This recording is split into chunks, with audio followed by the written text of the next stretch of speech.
നമസ്കാരം, ഫുക്രിയിലേക്ക് സ്വാഗതം. രോഹിത് ശർമ്മ നാളെ വിരമിച്ചേക്കും എന്നൊരു സൂചന.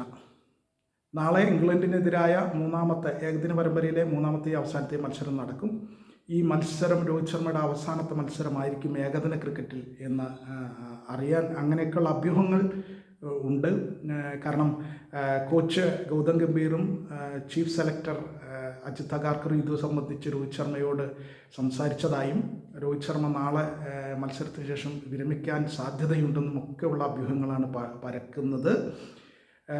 കാരണം രോഹിത് ശർമ്മയെ അടുത്ത ലോകകപ്പിൻ്റെ ടീമിൽ ഉൾപ്പെടുത്തുന്നതിനെക്കുറിച്ച് ആലോചിക്കുന്നില്ല എന്നാണ് അറിയാൻ കഴിയുന്നത്.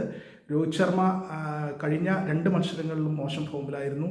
രോഹിത് ശർമ്മയ്ക്ക് പ്രായമായി. രോഹിത് ശർമ്മയെ കാണുന്നില്ല. ഭാവിയിലേക്കുള്ള ടീമിൽ രോഹിത് ശർമ്മയെ ഇന്ത്യൻ സെറ്റപ്പ് കാണുന്നില്ല.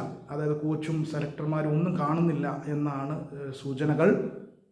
രോഹിത് ശർമ്മയ്ക്ക് പകരം ജയ്സ്വാളിനെ, ഏകദിന ടീമിൻ്റെ യശസ്വി ജയ്സ്വാളിനെ ഓപ്പണിംഗ് സ്ഥാനത്തേക്ക് ഓപ്പണറായി കൊണ്ടുവരാനാണ് ആഗ്രഹിക്കുന്നത്. കാരണം 3 ഫോർമാറ്റിലും അത്യുഗ്രൻ ഫോമിലാണ് ജയ്സ്വാൾ. അപ്പോൾ യശസ്വി ജയ്സ്വാളിനെ കൊണ്ടുവരിക എന്നതാണ് അദ്ദേഹം കുറേയും കൂടിയല്ല, 23 വയസ്സുള്ള യശസ്വി ജയ്സ്വാളിനെ കൊണ്ടുവരിക, രോഹിത് ശർമ്മ റിട്ടയർ ചെയ്യുക എന്ന നിലയിലുള്ള ഒരു കമ്മ്യൂണിക്കേഷൻ നടന്നിട്ടുണ്ട്. അങ്ങനെ ഒരു ആശയവിനിമയം രോഹിത് ശർമ്മയായിട്ട് നടന്നിട്ടുണ്ട്. അഗാർക്കറും ഗംഭീറും അത് സംസാരിച്ചിട്ടുണ്ട് എന്നാണ് അറിയാൻ കഴിയുന്നത്. വിരാട് കോഹ്ലിയുടെ കാര്യത്തിലും ഇവർക്ക് താല്പര്യമില്ല. പക്ഷേ വിരാട് കോഹ്ലി കുറേയും കൂടി നല്ല ഫോമിലാണ്.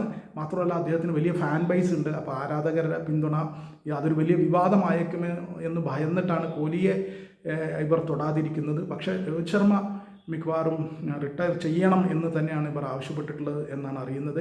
അങ്ങനെയാണെങ്കിൽ, ഈ പറയുന്നതൊക്കെ ശരിയാണെങ്കിൽ, ഈ അഭ്യൂഹങ്ങളൊക്കെ മാത്രമായി നിൽക്കുകയാണെങ്കിൽ ഒന്നും പറയാൻ കഴിയില്ല. പക്ഷേ അഭ്യൂഹങ്ങൾ യാഥാർത്ഥ്യമാണെങ്കിൽ രോഹിത് ശർമ്മ നാളെ ഇംഗ്ലണ്ടിനെതിരായ ഏകദിന മത്സരത്തോടെ അന്താരാഷ്ട്ര ക്രിക്കറ്റിൽ നിന്ന് തന്നെ വിരമിച്ചേക്കും. കാരണം ടെസ്റ്റ് ക്രിക്കറ്റിൽ നിന്നും T20യിൽ നിന്നും അദ്ദേഹം നേരത്തെ തന്നെ വിരമിച്ചിരുന്നു.